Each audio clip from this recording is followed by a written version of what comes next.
Oh, okay. We just spent like 45 minutes of technical issues. Just put in Sorry. both headphones. We might just need to get new equipment to make it work with the equipment. Yes, we're looking for sponsors.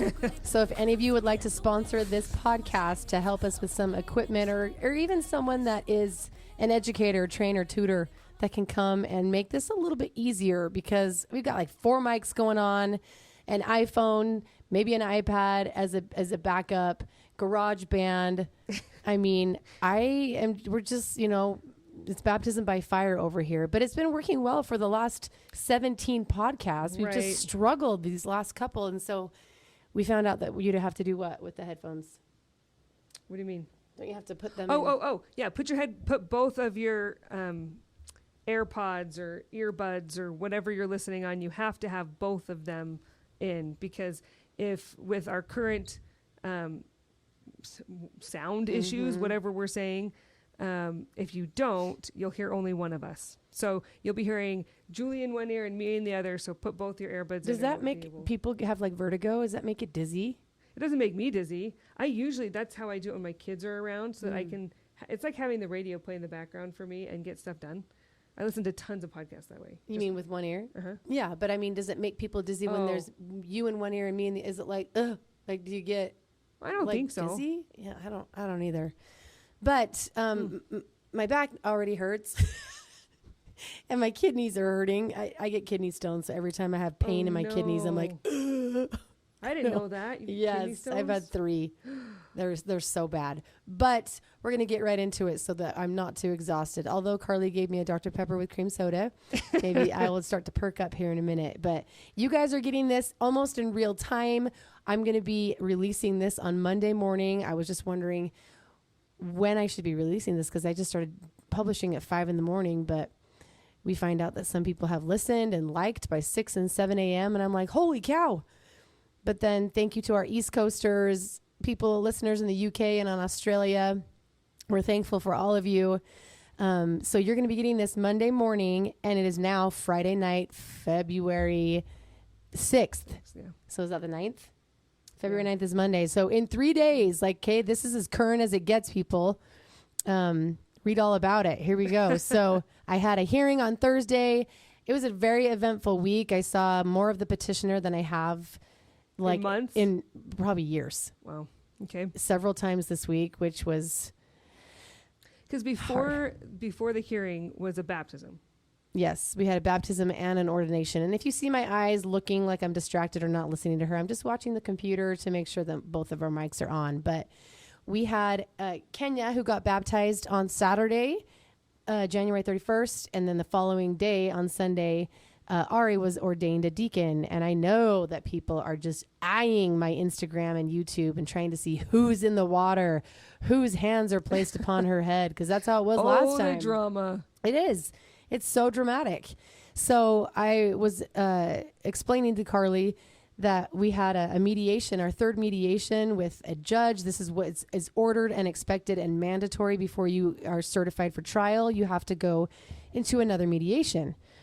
We've had 2 failed mediations at this point. So I'm just like, oh my gosh, like again, but they make you do it. So in this mediation, one of opposing counsel's things that they wanted us to agree to was that the petitioner would have all ordinances done by him. Which we talked about on an earlier podcast. We have talked about this before. And he, I understand, like it's this father's supposed right, it's a rite of passage that is. It's a tradition. Yes. Cultural, right? Because think of all the missionaries that have baptized, what I mean? And all the uncles and grandfathers and bishops who have ordained, right. know? Oh yeah. We talked about this because my brother baptized one of my kids. Yeah. Yeah. So, but to, and I'm putting my hands in quotations, take this away from the dad, probably only matters when you've grown up with it, when it's, I don't know, when it's been done for generations, but it's not, here's the bottom line. The bottom line is it's an doesn't ordinance. matter who does it. Well, it doesn't matter who does it, but it's an ordinance, and it's the ordinance that matters, right? Yes. It's about the covenant that you are making, right? Right. It's about you are being washed clean, right? Like you were being pronounced clean, and you're receiving the Holy Ghost, and you're declaring that you want to bear Christ's name. Like these are the important things. The person that says the same prayer that another person would say, it's not does not matter. It's like a high fitness class or a kickboxing class where it's the same every week, like the same choreography. It's the same verbiage. It's the same wording. Like there's not really anything special about it other than your name. Yeah, exactly. That's different. And the person who's doing it really doesn't matter. It's up to the person getting baptized. It doesn't matter for your what's the word I'm looking for? Like your salvation, right? Like this is a saving ordinance, but there's no saving part to who does it. Right. And in the church handbook, it states that the person getting baptized gets to ultimately choose who they want to have baptized them. I mean, even in my mission, the people that the missionaries are teaching, the person getting baptized gets to choose one of the missionaries if they want. And you just suck it up. Like, oh, she didn't choose me. Dang it. But I mean, it's just, but girls don't have to worry about that because we don't do the baptizing.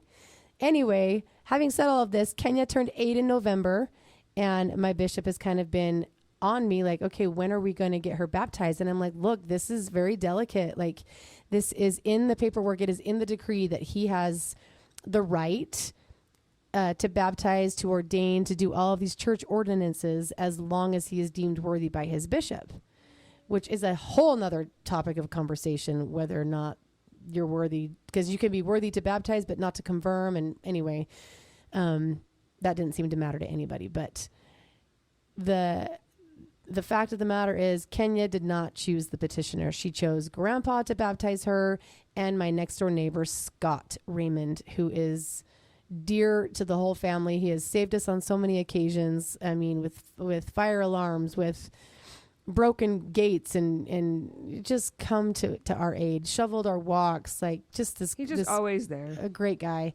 And he is in her life more than her dad. And it made sense that she chose him. And he was so honored and touched, and it was so sweet. But I was like, oh crap, like this is going to cause a problem.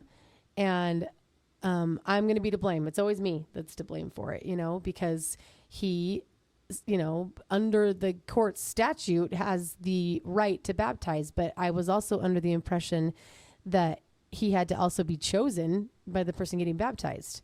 And I remember, somebody saying, oh, I don't know if that's her decision to make. And I was like, excuse me? Right. Like, who else's choice would it be?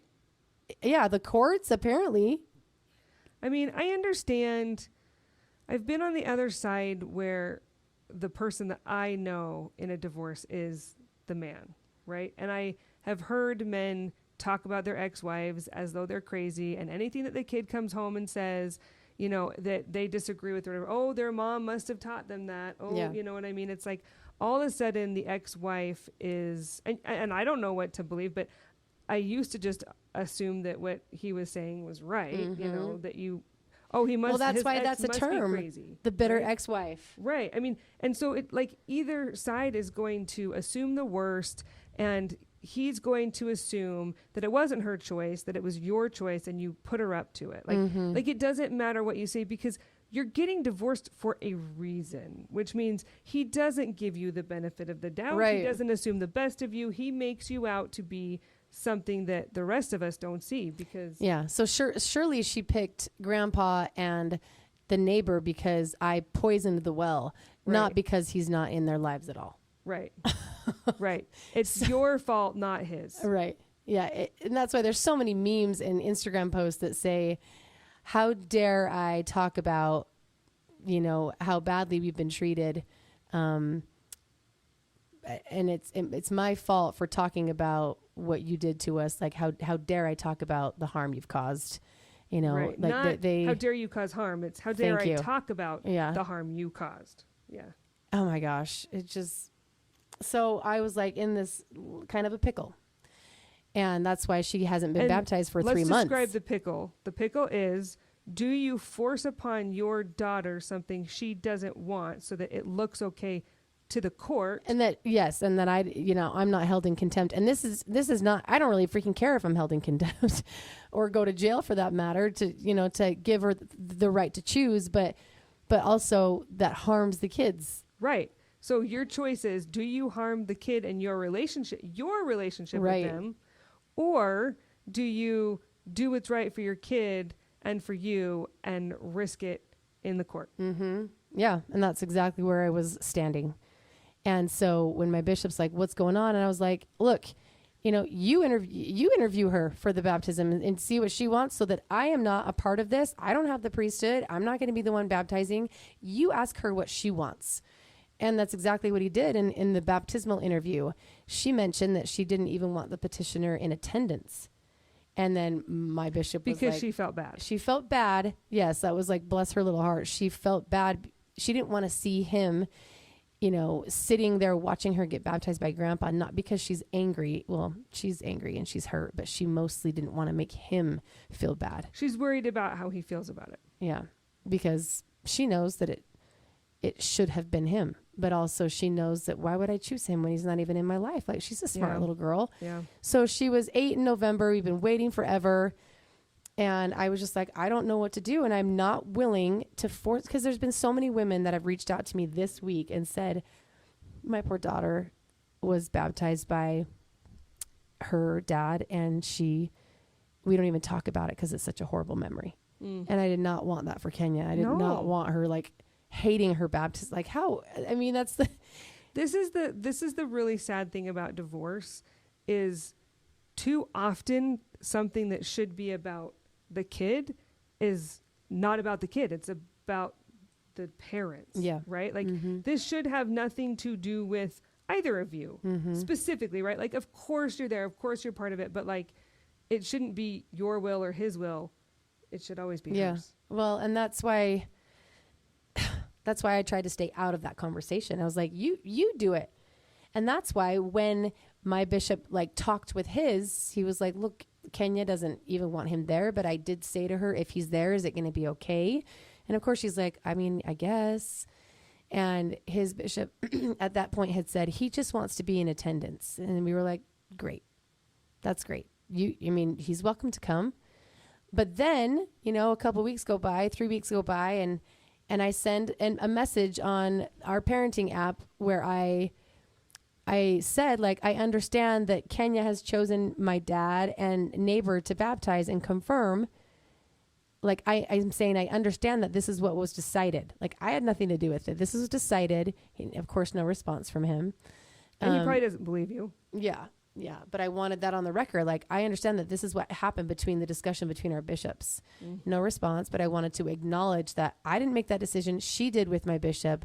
Anyway, it gets confusing. But later, his bishop came back to mine and said, actually, I think that I'm going to come in place of Alex instead of him being there, and I'll live stream the ordinance for him.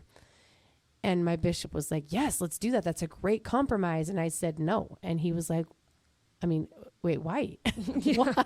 This is great. Like, it's going to be uncomfortable with him there. It's just going to be, because everybody knows that it's supposed to be him. Well, even if that wasn't the issue, it's going to be uncomfortable because of the current situation in your life. Yeah, right? I mean, we have a hearing in 5 days, and here he is baptized. It'd be and everybody in that room was there for you. And everybody in that room, to be honest with you, Carly, has been affected by his choice. Right. Not just the 8 kids and me. He's got all of the nieces and nephews there that are watching, who have been in his life their whole lives. Right. I mean, the 2 babies that were born, my 2 nephews were 18 months when he joined the family. And they're now 20 something. And so I remember one of my nieces was like, wait, he's not my uncle anymore. What? It's like, they've lost this family member too. Yeah. I mean, yes, the pain is harder with us, but like, every single person in that room was affected. Yeah. And bugged. We had, in my family, something similar. One of my aunts was married to a stake president who just shocked me. He was my favorite uncle. Like, I kid you not, my whole life, this was my favorite uncle. I loved him.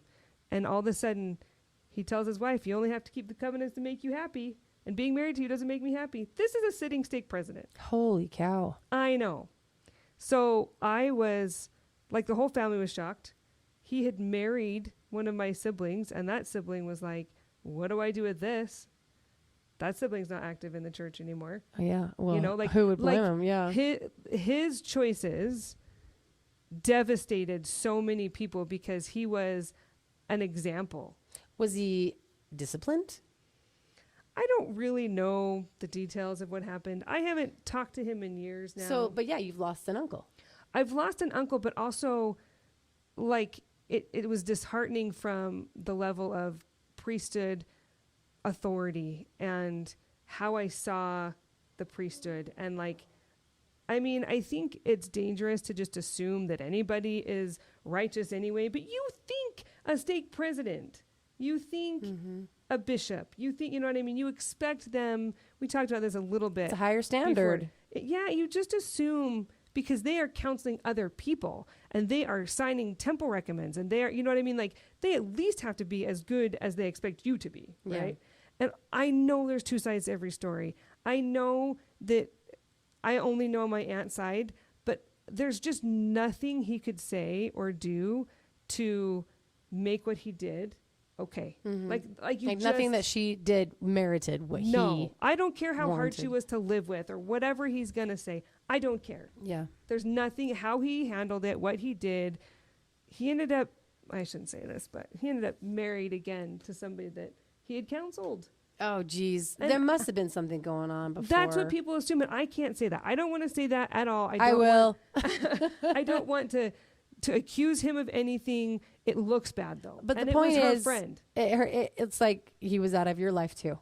Yeah, it like my life, my siblings' lives, like if he was to come into the same room as my family now, I think, could I look at him? Would I walk away? I don't know what I would do. Yeah. I'd want to spit on him. So imagine the petitioner walking into the baptism and everyone's just, it's this massive elephant in the room. Yeah. You know, that we're all just staring. We're all like, okay, well, what's going to happen? But back to the bishop saying, I'm just going to come and live stream for him. My bishop's all for it. And it seems great. He doesn't have to be there. But I said, nope, I'm not doing that. And my bishop was just like, why? And I said, because I know exactly what opposing counsel will do. If he doesn't show up and his bishop live streams, they will do one of two things. They'll either accuse me of, they'll say, Your Honor, in a hearing, she wouldn't even allow him to come to the baptism.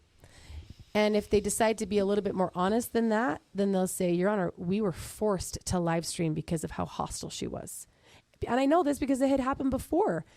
Like, that doesn't sound honest at all. No. Actually. Well, it had happened when Nico was having all of his club foot appointments. I said in a hearing, like, he doesn't show up to any of these appointments.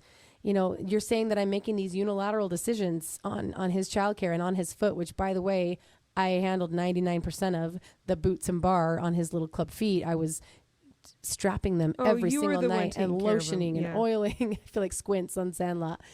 And I was, you know, fixing the bruises and were the ulcers on his feet? I can't even, pressure sores.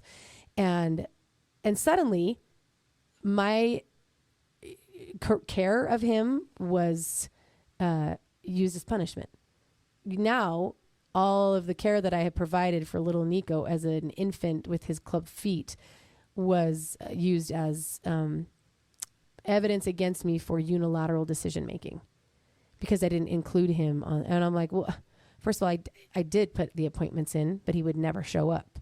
But then I'm ordered to tell him about the appointment, what was said, the time that I went, the date that I went, the notes that the doctor said. Like, this is so much work, and he's not even showing up. Why should I have to do that? And so that was used against me because I'm going to these appointments, but not letting him know every single detail that happened to the appointment. And so suddenly now I'm being punished for taking care of my little baby. Same thing kind of happens if he doesn't show up to the baptism, but I'm ordered to tell him who did what, where, when, and why, but he doesn't have to show up and do anything. So they said that because of mother's hostility, father should not have to attend any appointments with the children. What? Yes. Again, this is not about you. This is about the kids. Uh-huh. Are you kidding But because me? of mother's hostility, father should not have to attend any hostile? appointments. What are they declaring as hostile? I don't know. I mean, I don't even know. That's all he would say is that she's hostile. What? Can I just declare but remember, people hostile? But these hearings are 10 minutes. So it's not like they are saying, it's not like she's like, well, how is she hostile, Mr. Like It's attorney? just the attorney saying that you are. So anyway, that's kind of a long explanation for why I was like, no, he can't come and live stream because I'm going to be accused either way. If he live streams, they're going to accuse me of being the reason. Yeah. She's so hostile that he can't even be there, so he has to live stream. So even though this was his decision to make, and I was like, nope, I'm not doing that. So he ended up coming, and he came with his bishop, and it was hella awkward. It was really for awkward. everybody. Yeah, I mean, I don't know if I dare talk about the parts that were painful, but my kids were hurt by interactions, you know, because some of family members and friends have not seen him in almost 4 years. So they've grown and they've gotten, you know, older and more mature. And he's like, oh, wow, look at you. And hugging some of them while my kids are staring at this, not being acknowledged that they're even there by him. It was painful. So it's like, I just wanted this to be over and done. Like, get in, get out, dunk her, and let's get the heck out of here. Yeah. So, and Kenya's kind of like hiding in the font area. Like, it was uncomfortable. But then, so she gets baptized and she does a great job. And then it's time for the confirmation. And it's like, you know, it's standard for the person giving the ordination or the confirmation to invite brothers into the circle. It's typically brothers-in-law, grandpa, bishop. But remember now, Scott, the neighbor, is doing the confirming, and I don't think he feels like he has the right to be like, okay, hey, you come on up and you come on up. Right. He doesn't even know my brothers, you know, and brothers-in-law. So it's just like quiet. And the bishop says, just because it's what he's used to saying, and those of you who have been invited to come into the circle, please do so now. And everyone's just looking at each other. Do I go? I wasn't invited. Well, but Scott's not going to come invite us, you know? But we're all... I didn't pick up on that while I was saying that. In the corner of our eye, we're all looking at the petitioner. Like, is he going to get up? I think I was too distracted with my kids. That's funny. So it was uncomfortable. There's some tension. I think at one point my sister was like, Dallin, you get up. That's my nephew who's a returned missionary. And she told her husband, Blake, go get up in the circle. Well, I haven't been invited. So what? Get up there. So it's not just like two people, you know, putting their hands on her head. So he did not get up into the circle, which I'm grateful for, because she would have not even been able to focus on the blessing or the ordination or confirmation. So it was like over and done, and he was out of there. I didn't even see him once the closing prayer was said. Gone. So it was all awkward. I had been dreading it, and it's just so sad. And for all of the women and men that are dealing with this, these milestones in the church become dreadful. Mm-hmm. Like you are dreading them. Well, it's like layer upon layer upon layer with nuance and history and all sorts of stuff. It just isn't, I mean, there's been some times in our, you know, parenting and marriage where it wasn't quite so black and white for me and all of that stuff either. And it made it hard, right? Mm-hmm. Sometimes I've been more active and he hasn't. And it's always worked out. And it's made me have a lot of compassion and understanding for families that don't fit the mold. You know, like I'm grateful that we had some years there that were hard because I can relate to people in a different, and I'd say a better way. But I still can't imagine so much where, you know, even when we were struggling with this kind of thing, it was always still about our kids, mm-hmm. you know? And I really feel for these 8 humans who are getting gypped. Yeah. I mean, and it's not that you have to have a dad do these things in order to not be gypped. They're getting gypped because it's not about them. It's the court dictating things. And that's where I will pat myself on the back, okay? Because I want all these kids to choose who they want to have confirm them, baptize them, ordain them, all the things. And Kenya chose my dad and Scott, whereas Ari chose the petitioner to ordain him a deacon the following day. And if you had any influence or choice in the matter, it would not have been that way. It would not have been him. Yeah. But I wanted to honor Ari's request, no matter how uncomfortable and awful it was for me to sit in the same room as him. I feel like the ordination, I wasn't there for that one, but I feel like that one would be worse than the baptism, because I got to the baptism late, and when I got there, like there were 2 seats left. You know, it was like, it's a full Well, and that's room. because like I asked the primary, will you invite the primary? Because, you know, in past baptisms and ordinations, some family and friends hadn't turned up because they don't want to be in the same room. They're worried that they might say something, cause a scene at such a special day for the little kid, you know? Right. So I'm like, please have and, you know, I was just like, look, I don't even know when this baptism is happening. It might be that they come to some agreement and I have to do it this Saturday. So we have to be like ready to go, ask the primary to come. And so there were a lot of kids there, which I was so glad for. It was awesome. And I think it relieved some of the tension because there were people in between you, yes, right? Different sides of the room. You know, you're in the front and he's in the back. Yep. You're on the right, he's on the left. You know, like I think that made it better because you could, I mean, honestly avoid each other. I don't know a better way to do it than that, right? Right. But when you do an ordination, it's usually in a small room. Did you do it in the bishop's office? In the bishop's office. I didn't want anybody to come because it's like I'm then worried about how my mom and dad are going to feel in there. And they were fine, but like it's awkward. Me and my mom are just kind of sitting there looking at each other like, how is this even happening? When he's extremely far behind in the arrears, but somehow has all of the same rights and privileges as my, you know, dad and next door neighbor and brothers who are providing for their families. You know, I was like, how does this just is wrong. It felt wrong to me, but well, it's not about money. I think we have to be very careful. But not even so much money, but even it's emotionally involved, physically involved. It's more that. It's more, yeah, I think it's easy to focus on the money because it affects your everyday so but much. Also, that's what the question that's asked in the Temple Recommend interviews. Yeah. Oh, yeah. They don't say, are you current with your family emotionally? Yeah. You know, those don't really, I mean, they ask that specific question. So that's the one that that's the only thing I can use, you know. I don't want to say against him, but I can use to say, look, he's not abiding by this.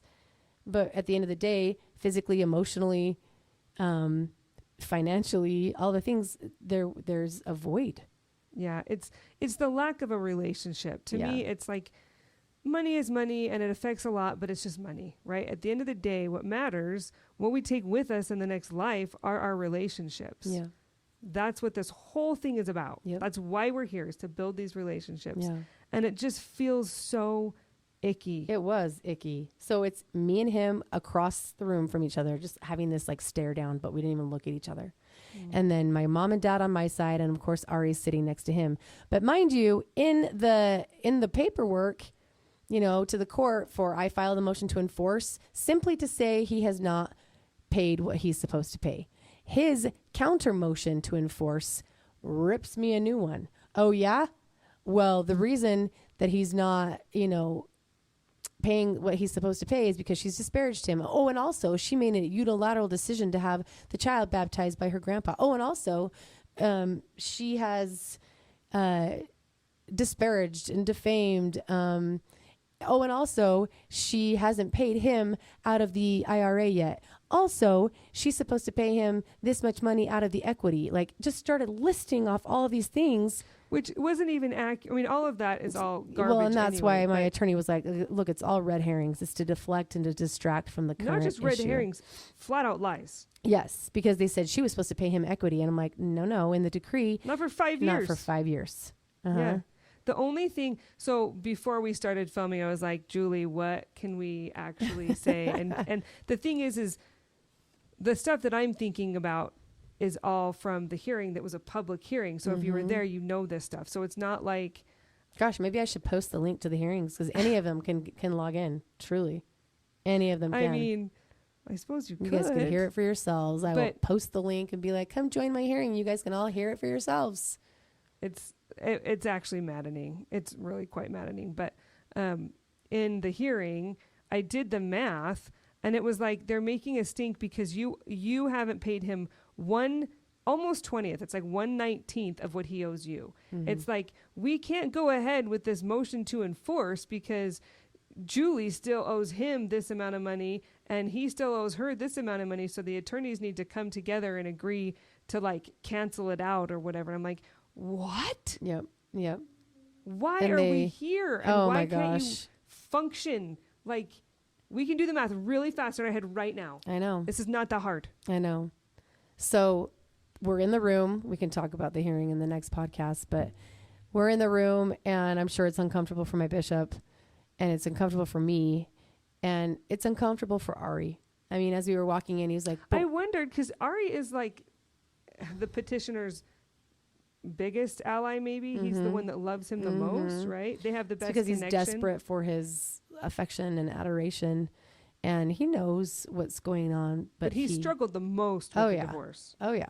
Still does. But like somehow in his heart thinks that he's going to come back to us.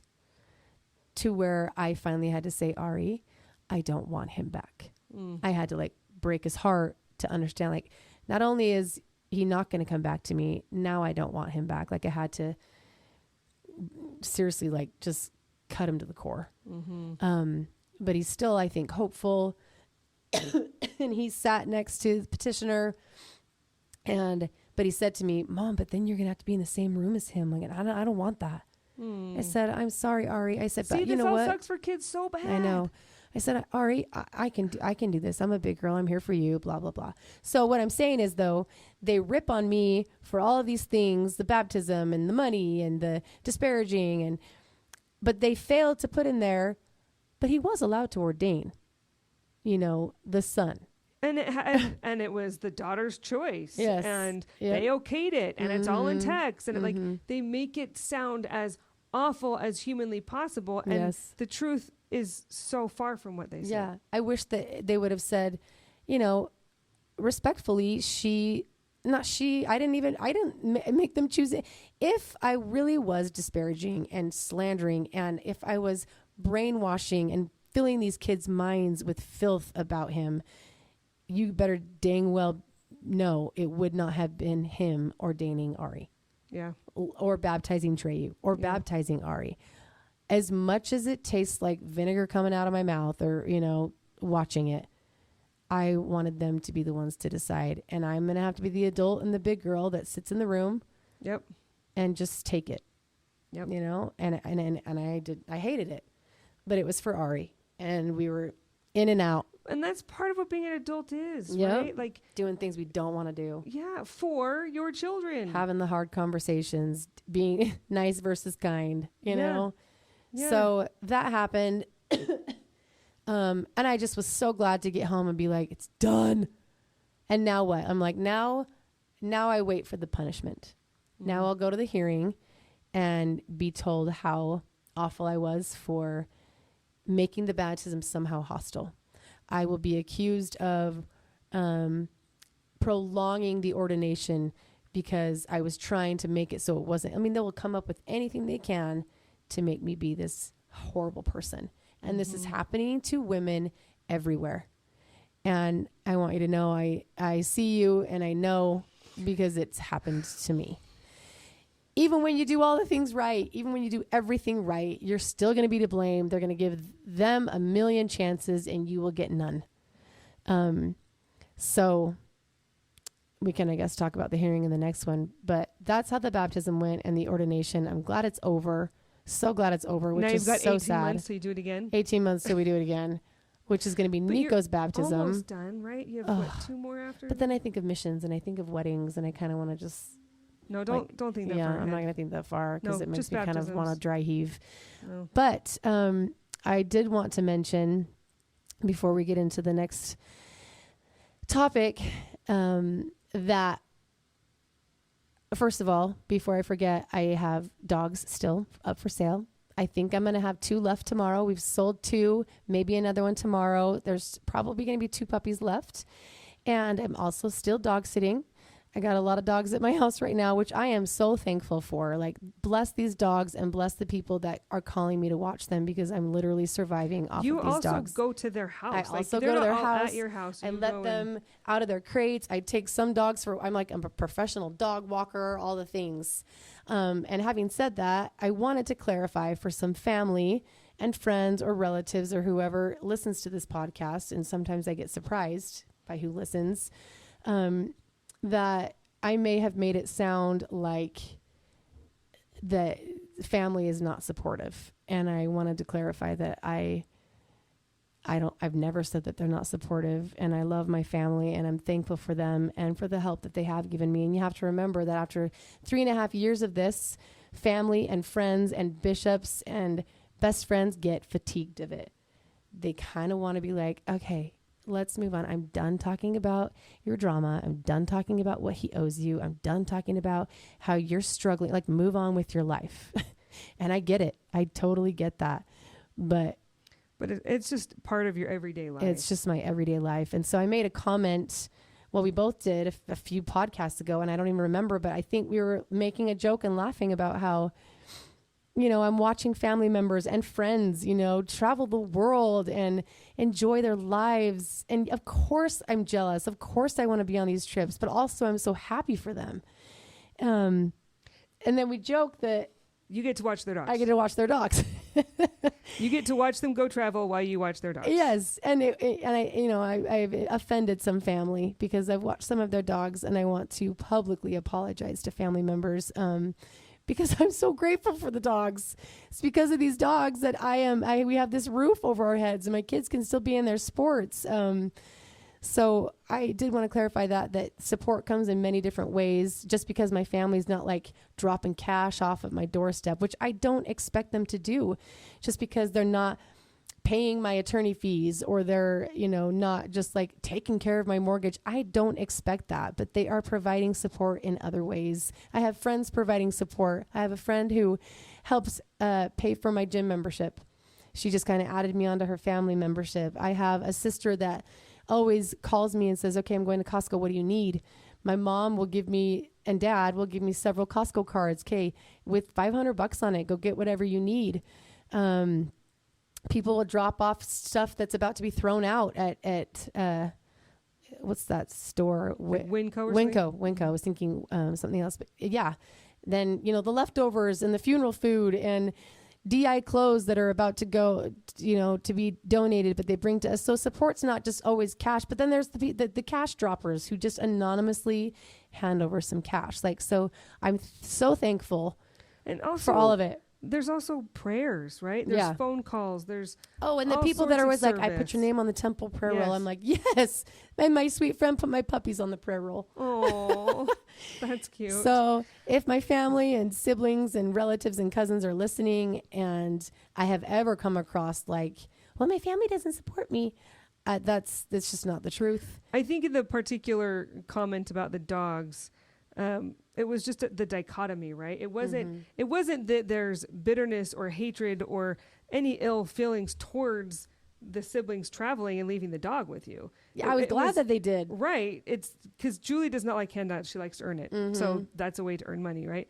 But it's just that dichotomy between, you're always the one that you're like, I deserve this. I made these choices. I whatever. And it's that extreme accountability. But even when you take accountability, it still sucks to sit and watch people go and have a good time when that could have been your life under different circumstances, and it's not. And the last podcast where you're talking about dating and stuff, you're kind of in this place where you're like, and it will never be my life, right? It's like, I'm not so sure. I'm not convinced that you're never going to get married, and you're not going to know happiness, and you're not going to ever have any sort of green in your bank statements. It'll always be red, But I feel like you're in this moment where it sure feels that way. And so when you're surrounded by people that are living completely opposite and more like what you would like to be living like, it's a dagger to the heart, but not because of them. Right.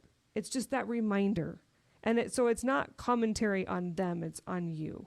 And I think that's what you want to clarify. Is Yes, thank you. you know, we're just telling stories and talking in ways to try and demonstrate a feeling, and it's really hard. It's like, it is. It's setting up the stage to be like, look. I mean, it's like when the petitioner would go and he would get ripped on. I remember he was in Hawaii and in Brazil, and he was on the beach, and he showed his like feet on a lounge chair and like a soda pop or some yummy drink with an umbrella in it. And then the ocean view. And I see that on Instagram and I just chuck my phone because I'm dealing with vomiting children, diarrhea, you know. Was this when you were married or no? Yes. Okay. Yes. I didn't say anything to him because I knew I would have. It wouldn't do any good anyway. No, and he would have been upset with me. But other people did. And they'd say, how dare you post this? Well, your wife is, because I was vlogging. Right. So they knew what was happening in your home. But I mean, even if I wasn't, we all know that moms are struggling, whether dad is home or not, you know, because we just stay at home moms. It's hard, you know, dealing with it all. Even if you weren't a stay-at-home mom, even if you're working, and moms, your husband is in Hawaii without you, like that sucks no matter what. Right. But to post a picture of yourself but he would get mad at me when he'd get home and say, well, people are ripping on me and thinking that I'm just living the high life while you're here in doom and gloom, and basically told me like, stop being so depressing and stop posting. He did not like when I posted authenticity. He did not like when I posted real life. It's because he's a performer. Mm-hmm. So anytime that he was having a great time, that's when he posts it. Yeah, and it would make it seem like I was this horrible, negative Nancy, Debbie Downer, hated life, hated being a mother, when I was just posting my everyday life because I was alone. Mm-hmm. And I could never go out. I could never do anything. I couldn't go get a babysitter when I had sick kids. And so I kind of made my own virtual community with Instagram and YouTube. And I would post on that and I'd have comments. It's your outlet and your journal and your community. But I would get in trouble for it. And so that kind of is, but I would make sure that I was like, no, I'm so happy that you're having this outlet. I'm so happy that, you know, at least you get to enjoy this and see the world, and I'll sacrifice, you know, my share of that, I guess, or I'll sacrifice my, you know, ability to get there with my own talent by staying at home with kids. But you love your spouse and you will do anything to see your spouse happy. Like, it was devotion. Yes, I would do that for my husband. I would say, yes, go do that work trip and enjoy your, like, if you're going to be there, I want you to enjoy it, right? Like, don't be there and be miserable. That'll make me more mad. Yeah. You know, go. So I think it's a normal, healthy thing for a wife to kind of be like a little grumpy, but like, I support you. I love you. I want you to be there. Like, it's that and principle. Yes. You can be sad that you're at home and happy that your spouse is enjoying himself, right? Like, it is possible. But the problem is it should go both ways. I was going to say, the problem is I was never me on the other end. Right. The problem is it should be him willing to do the same thing for you. Yes. That's when it's okay. Because but he'd say, well, this is work. This is my work. And that, you know, that's fine. But the truth is I could never complain about it or I'd be in big trouble. And so I made a good, healthy habit of being happy for him, which has actually helped me in my life now. I'm happy for my siblings who are having amazing lives. I'm happy for my friends who are killing it in their businesses and in their marriages, and their kids are thriving. And also, I'm so depressed about it. Right. You know? And I think that's important to talk about. I think it's important to declare the and principle right here and now and say, these two things can coexist. And it's okay. And it's healthy for them to coexist. Right? Like, you need to be real about your life, because eventually you're going to go crazy if you aren't. Yeah. Right. And you're not a performer. I mean, you are a dancer and a singer and all of those things, but you're so many things before you're a performer. Well, right? This is real. Like, I'm talking real stuff right here. I'm not performing and masking everything with my performance. No, but your ex, I feel like, was a constant. He didn't go in and out of performing. He was just performing all the time. Well, and anytime we were with him, it was almost a requirement to look the part. You know, the kids, I mean, I get it. We all want our kids looking decent when they go places, but he was like adamant on hair done, you know, matching this, matching that, would ask me to change my clothes because we were an appendage, you know, to the performance. And not that we looked like hooligans. I mean, sometimes they'd go to school with their hair messed up, but he didn't care about that. Right. He didn't care if they go to school with their hair messed up. It was if they were with him, because we were like pieces of him, on display. But I mean, so that was a whole nother podcast we can talk about and maybe continue with, is the and principle of, being upset and hurt and depressed that he has left us, basically to fend for ourselves, and angry and resentful and bitter, and have compassion and mercy and pain that he has made this decision that will affect the rest of his life too.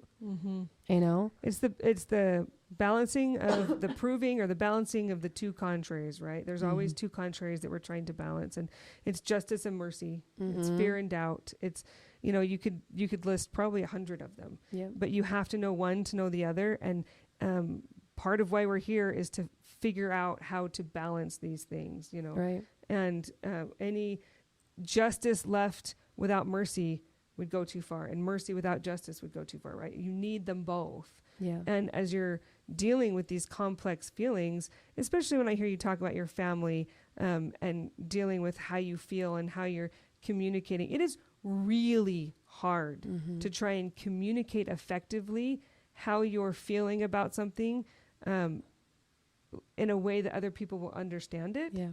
And then to not offend anybody along the way, and to validate other people's feelings. Like, it's messy. It is so messy, because you don't want your experience to negatively affect other relationships, right. But you also don't want to hide it. You also don't, like, I have a hard time when you talk about your family and they don't know what's going on, because you don't know how to tell them. Yeah. You don't, it's like, I want you so badly to tell them, but then you have all these conflicting things. Like, I don't want to be the negative Nancy, or I don't want, whatever the reason is. Don't be a victim. Like, move on. You think you're the only one in this position? Get over it. Yeah. And, there's truth to that, but also I'm still, like, we're still hurting because we're still being, like, stabbed, you know what I mean? Like, in the heart in family court. Like, it's not, right. We're still in it. He left, 4 years ago? In the summer, it'll be 4 years. 4 years. So almost 4 years ago. The divorce decree, like the final divorce, was this last summer.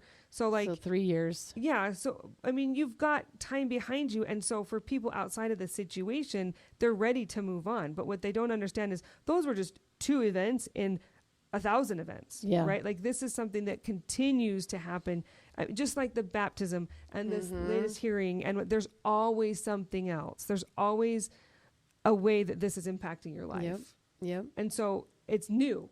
Yeah. I mean, every day it's like I'm living and breathing it every single day that I wake up. And so when they're like, it's still going on, you have another court case. Like, if I were to file a motion today, it would be heard by the courts in May. Yeah. So you wait another 5 months, And I was also going to touch on when I was, trying to clarify that I'm not trying to insult family, or that I'm not grateful for their help or support. Like, I have punished myself enough. I have ripped on myself enough and said, all of the self-degrading things, like, I deserve this. Yeah, you gaslight yourself all the time. Yeah, and I know that there's women out there that do the same thing, and it's so unhealthy, but we can't help ourselves. It's my own fault. I married him. It's my own fault. I had 8 children. I didn't have to have that many. So here, let me just go ask for help. Help me out with this, when you made the choices. I made the choices. Yeah. I decided to do this. I am 100% responsible for my decisions. So to go and ask for help, especially when my parents discouraged it to begin with, not because of race, like, don't even go there. Not because of they just saw some red flags. They saw the red flags of being able to provide for a family, of, not even being a citizen of the country. They're worried about, like, well, what's the real intent here? Like, all things that any parent would worry about. So I'm like, well, I was warned, and I went through it for it anyway. And I deserve this. This is my punishment. Which, for the record, to all women or anybody in this situation, nobody deserves this. Nobody. I mean, I appreciate accountability. I appreciate somebody that can say, I made these choices, so I need to fix it the best that I can. But this is proving of the two contraries again. This is the and principle. Yeah. Yes, you made those choices, and they never should have led to where they are now. Mm-hmm. Yeah. Yes, you made those choices, and somebody else made other choices, Yeah. right? Like, I really like that you're not somebody that's crying victim and saying, everybody help me, and I need this or I need that. But you also have to be able to say, you know what? I don't deserve this. Yeah. I didn't do anything to earn this. No. And I'm only one person, and I was never meant to do this alone. There's so many things that will fall into place once you realize that, okay, I am worthy and deserving of help, of support, and not just you, your children. Yeah. Because who cares? I mean, obviously we care about your choices, but why are we talking about your choices when we have 8 people to take care of? I right? know. And eight Who souls. made 0 choices? I know. 0 choices. So it's kind of like when I was a Laurel advisor, one of my Laurels got pregnant. Really? Yeah. And actually I had my 3rd baby 3 months before or after her. I can't remember. But She full on had the baby. yeah, her kid and my kid are very close in age. Oh my gosh. And there was a little bit of to do of like, well, do we have a baby shower or do we not? I've had the same It's thing like- happen to one of my friends. Yeah, and the Do conclusion. you celebrate the sin? Exactly. Yeah. Exactly. And the conclusion was, it's already done. Yes. The baby is coming. The baby did nothing wrong. We're going to celebrate this life. Yeah. It's not about the choice. In my situation, they canceled. What? They said no shower. Who did? Did Just the the girl who women was in my pregnant ward. or the ward people did? No, yeah, the ward people did. It wasn't the girl who was pregnant that Yeah. canceled her own No, thing. uh-uh. See, It wasn't canceled. It wasn't even thrown. they didn't do it. It was my suggestion. I'm like, well, let's throw her a shower. But it was like, no. We don't celebrate No, it's her garbage. actions. That's garbage. I know. Because here's a principle. I mean, if I teach you guys nothing other than this is the one thing I want the whole world to know. Are we ready for this? Ready. If you don't feel loved, nothing else matters. Mm-hmm. If you don't know that I love you and the words coming out of my mouth are intended to help you and to show you love and to, improve your life in some way, then nothing I say matters. Right. You don't hear it the way it's intended. You don't receive it. You don't do anything with it. You don't love me back. Like, Mm-hmm.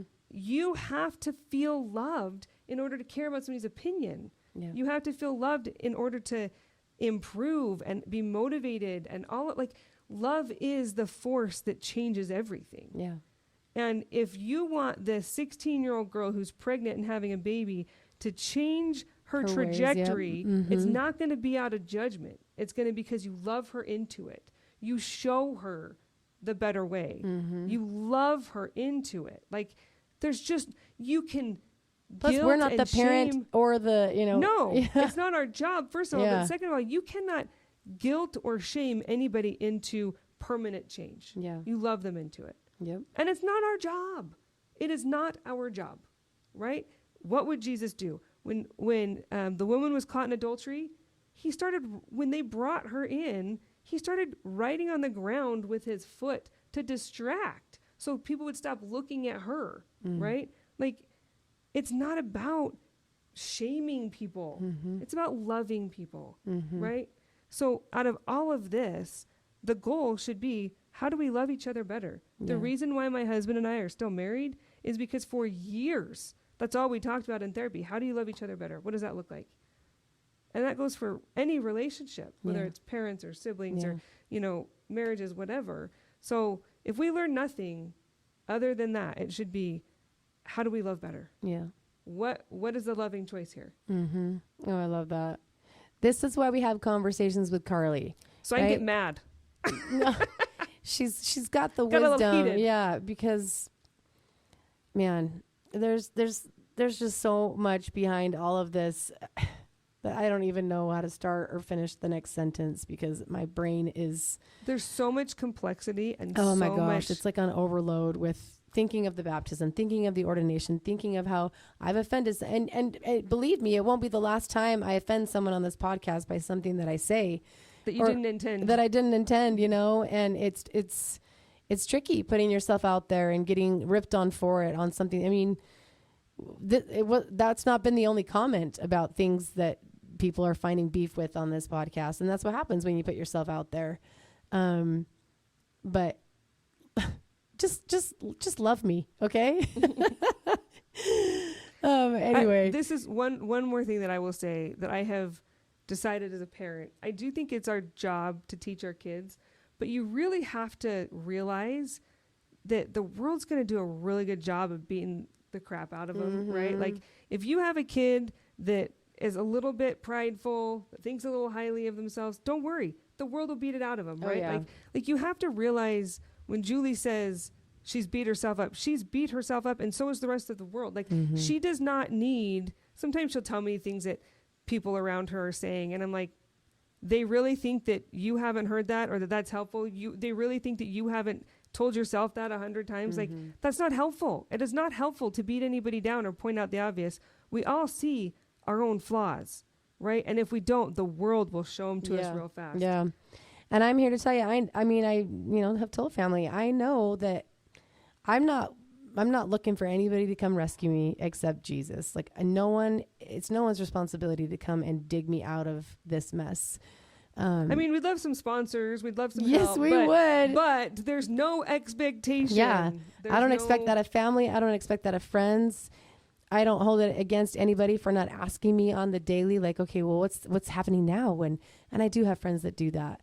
And I love them for it. And Carly's one of them. Like I'm forwarding her things from the court, just like I need somebody else's eyes because, you get too emotional about it or you start to embellish things and make something more serious than it is. And anyway, so, but I don't expect handouts. I don't expect anybody to come and step in and save the day because this is, my mess to clean up and it is my choices. But having said that, I didn't deserve it.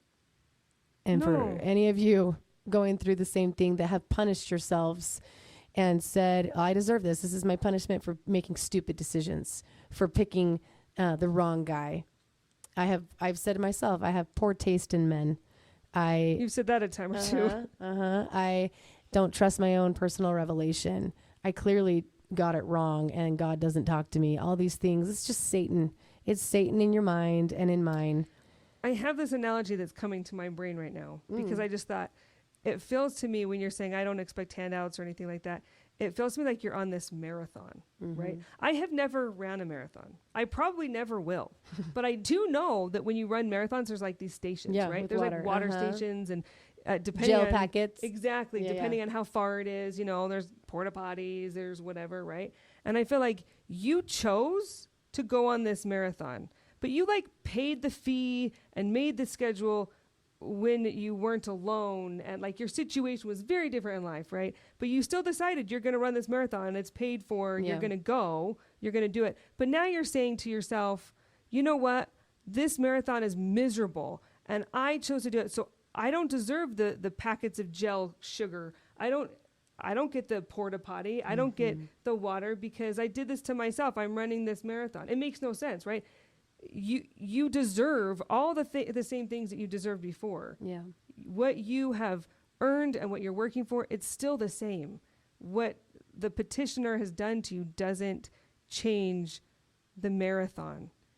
It just changes the help along the way that you need, right? Yeah. You don't, so when you do Lodaja, that's Logan to Jackson, the biking thing, they have cars that follow you. Yeah, exactly. And they're your support system. Same with boats in the water when you're swimming. Right. So it's like you're still doing that race, but the boat that was supposed to be there, the car that was supposed to, it's not there anymore. And suck it up. You did this to yourself. But you still deserve that car back there, that boat back there. You still deserve it. But now you rely on other people. You have to rely on other people to do it. And you're not expecting it. But I still think it needs to be done. And I still think you deserve it. Yeah. And I think you need to be careful in allowing yourself to set up a different scenario. Just because you sign up for the marathon or Lodaja or whatever under different circumstances doesn't mean that the rules have changed or your value has changed or the trophy at the end has changed or anything else. It just means that the way you get there has changed and the people along the way have changed. And you know, and it's okay if we have a few more water stations than maybe the other runners. It's okay if we have to stop at 3 more potty breaks. Yeah.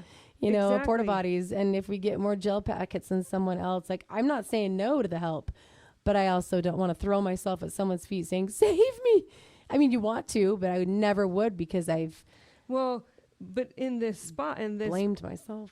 But in this analogy, it's that footsteps poem, right? Mm-hmm. You're not expecting anybody to carry you along this journey. You're not expecting anybody to put on the shoes themselves and do it for you, carry you on their back or whatever. You're expecting to see the Savior along the way and to carry you when you need. But what you do need and you do deserve and you can expect are the water stations and the gel packets. And if you have to grab an extra handful of gel packets, do it. Yeah. You know, like you get what you need. And I think that is a fair expectation. But I think it's kind of self-preservation to say, oh, I don't need anybody to help, or I don't expect it, because when it doesn't come, it hurts. It does. Yeah, it does, because you hate to ask, or you have asked and you can't ask anymore. You know, you have used and abused your resources, and you've either got to find new ones or figure this out on your own, because no one's coming to rescue you. And I wouldn't want them to. Like, they shouldn't have to be suffering for I feel like Adam and Eve, for my own transgressions, right? I didn't sin, but this is like, it feels like a transgression in my life, because it was such a, I don't even want to say bad choice, because I believe these 8 kids were always going to come to me, you know? But then the Satan part of me says, well, they probably could have gone to another stable. Yeah, we've talked about that. That's a lie. Yep. Satan, get thee hence. Yeah. Get thee behind me. Yeah. All right. We're an hour in. On that note, what's the Wayne's World line? Oh, yes. I don't know, because I've never seen Wayne's World. Party on, Wayne. Party on, Garth? Yeah. Is it Garth? Yes. I mean, that was such a party of a podcast episode. It sure was. Party Welcome on. to the Gritty Mamas podcast. We will see you next time. So now you know what it means to be gritty. You can be dirty, but you're still so pretty. Now make a pledge and never take no pity. Baby, welcome to the gritty committee. She's a gritty girl and she got gritty plans. So get out the way so she can wash her hands.